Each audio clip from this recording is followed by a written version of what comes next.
15 мая в Татарстане стартовала выставка Russia Halal Expo, организованная в рамках Международного экономического форума «Россия. Исламский мир. Казань. Форум».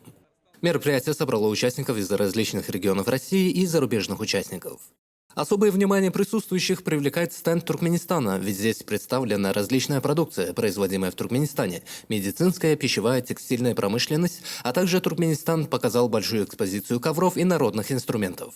Среди медицинской продукции особое внимание посетителей выставки привлекла коллекция целебных чаев, приготовленных на основе энциклопедии национального лидера туркменского народа «Лекарственные растения Туркменистана».